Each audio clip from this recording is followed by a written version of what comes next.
When it comes to popular music, there's a lot of faff in the pile. Songs come and go with enormous frequency as musicians, songwriters, and producers scramble to capitalize on the latest oral trends. Most of what's created barely registers with the zeitgeist, and the ones that do linger are often the result of perfecting a formula found by those that came before. Every so often, however, a song comes along that leaves an indelible mark on popular music, whether it's from exploring new styles, challenging entrenched social mores, or codifying generational touchstones. Once a song is released into the wild, it transforms that which it touches, evolving the environment for everything that comes after. Maybelline, why can't you be true? Oh, Maybelline. One of the most common questions in 20th century music history is, what is the first rock song? It's also one of those questions with the least consensus. The answer changes based on who you ask, how much they know about the history of rock and roll, and how they define the genre. For many, it's Rocket 88 by Ike Turner and his Kings of Rhythm. Some go back further and credit names like Louis Jordan, Wynonie Harris, Sister Rosetta Tharpe, or Roy Brown. Chuck Berry's Maybelline, released in the summer of 1955, arrived too late to be described as the first rock and roll record. But while it may not have started the genre, it did a lot to codify the ingredients that define it. When Berry wrote Maybelline, he was working in St. Louis as a cosmetologist, gigging at night for extra scratch. He played with a trio at integrated clubs, meaning they had both black and white patrons, so Berry learned a number of country songs to supplement his blues knowledge. There, he discovered that if he added some flavor to a hillbilly song, he could get the whole place dancing at the same time. Berry built Maybelline on the bones of old-time song Ida Red. Bob Wills and his Texas Playboys had a hit with it in '38 when they sped it up and made it a dance song. Berry rearranged Wills' arrangement, molded it into 12-bar blues, and renamed it Ida May. The crowds loved it, so it was one of the backups he took with him when he got the chance to speak with Chess Records about a recording contract. Leonard Chess, one of the brothers that founded Chess Records, heard Berry's Ida May and knew it was what he wanted. Chess figured that up-tempo hillbilly music performed by a rhythm and blues guitarist had the potential to sell a lot of records, so long as the kids could relate to it. They changed the title to Maybelline to distance it from Ida Red, and Chess convinced Berry to rewrite the lyrics into a song about teenage love and hot rod cars. It was a #1 hit on the R&B charts and crossed over to #5 on the pops, a feat for a black artist at the time. Maybelline's release turned the spotlight onto Berry, and in it he shone, giving the world Roll Over Beethoven, Johnny B. Good, and many others. The following year, Elvis would leave Sun Records for RCA and follow Berry's formula to stardom, only instead of a black musician rocking out a hillbilly song, it was a white musician rocking out R&B songs. Maybelline helped set the stage for rock and roll by making the music about identity, particularly that of the teenager, which was a new demographic for America. It also secured the guitarist's place in the American instrument pantheon by putting it at the forefront of rock and roll, something that made pop music in the back half of the century completely different from that made in the front half.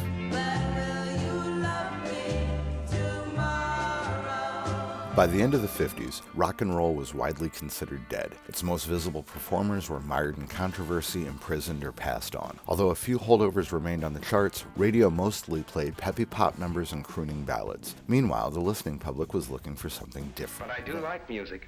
Very much. Swell. The records are right in the cabinet. Well, is it okay with you, sir? Sure, kids. Go ahead. Well, thank you. Pick something groovy, Alex.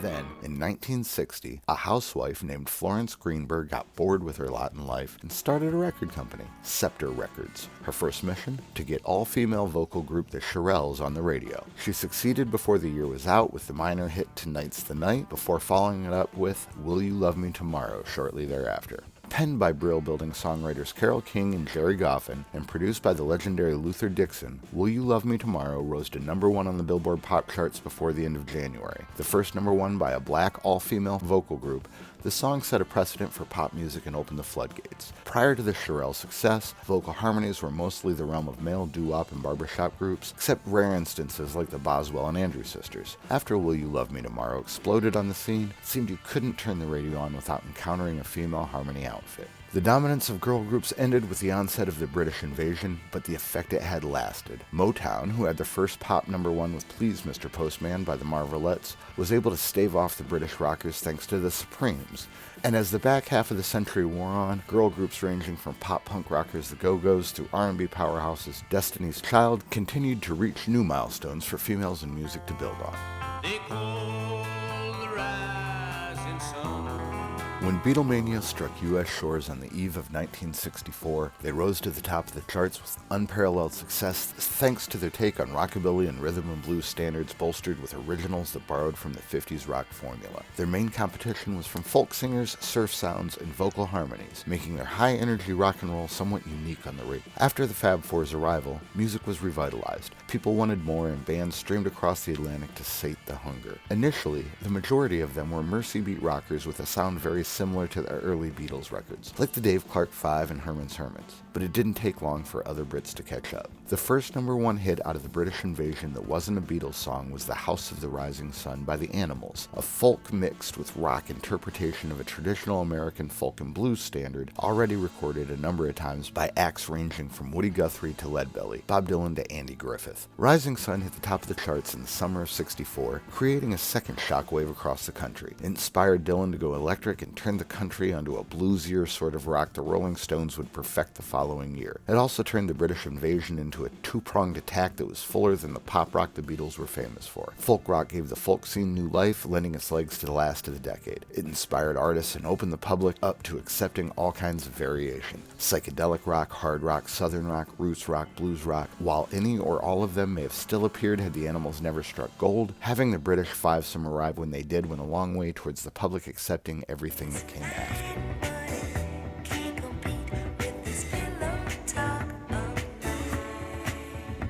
Love songs have been a mainstay of popular music since pop music began. Crooners and ingenues singing of longing, heartache, heartbreak, and joy connect with the primal desire in most humans for an intimate connection. That being said, for much of the 20th century, love songs were about being in or falling out of love as opposed to making love. Sex, while often implied, was very rarely directly addressed thanks to social taboos that hadn't yet peeled away. Women felt the restrictions of that taboo more than men, even as soul and rock influenced the free love generation to adopt more open stances on sex and respectability. Female singers were still judged more harshly when they showed they were as vulnerable to nature's urges as men. In fact, when Will You Love Me Tomorrow hit #1, it was panned in some circles because it explicitly implied that sex was forthcoming. So when Sylvia Robinson, formerly of rock duo Mickey and Sylvia, released Pillow Talk in 1973, people didn't know how to take it. A proto-disco soul album full of sultry moaning and orgasmic breathing, Sylvia only recorded the song herself because Al Green wouldn't do it. He thought it was too sexy.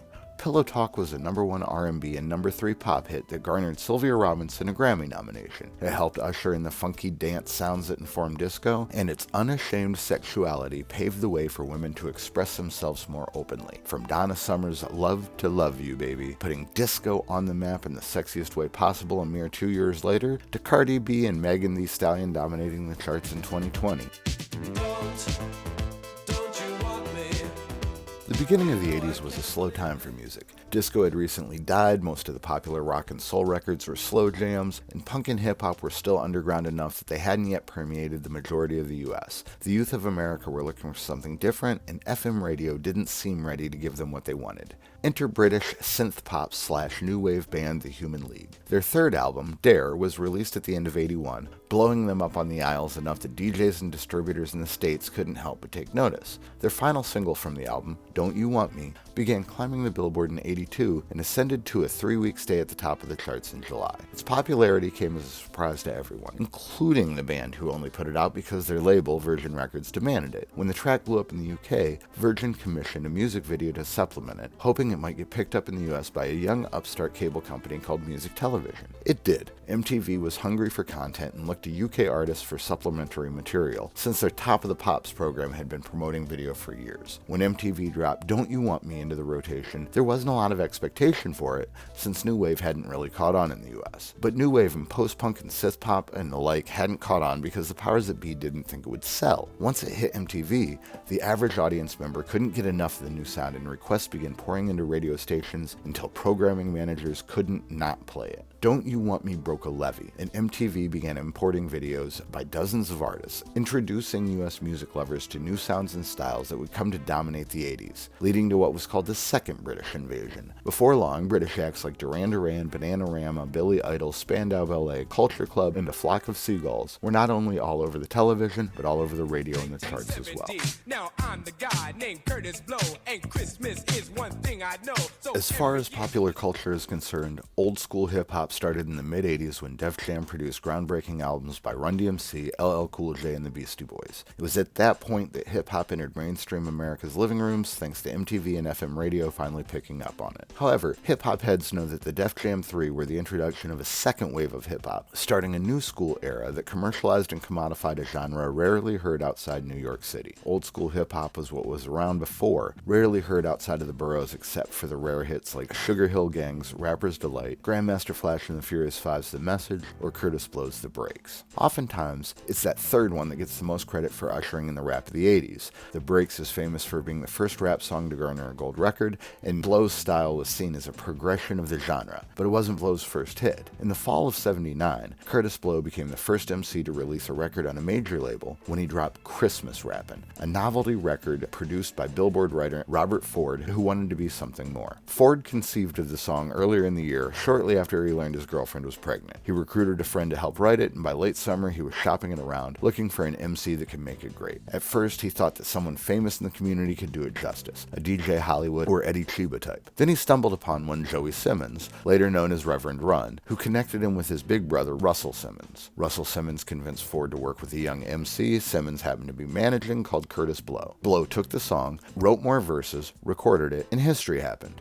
The record sold like gangbusters around New York and was played long after Christmas passed. Blow followed it up with The Breaks and became the first lone MC with a known name across the country. And Simmons used the scratch he made from the record to move out of his parents' house, double down on his management of hip-hop artists, and eventually start Def Jam Records with Rick Rubin. Years later, Christmas Rappin' would get its own gold record, and many years later would even land on the charts. And although The Breaks still gets all the glory and attention, it likely wouldn't exist if Blow hadn't first recorded a novelty Christmas song. There's a good chance Def Jam might not have come together either, and without Def Jam's influence on the mid-80s, there's no telling where hip-hop would be today. And that's it for today. Thanks for checking us out. I hope you liked what you saw, and if you did, don't forget to hit the like, subscribe, and or share buttons to support us in making more and get notified when the next video drops. We would really appreciate any support you could give us. See you next week, same time, same channel, different stories.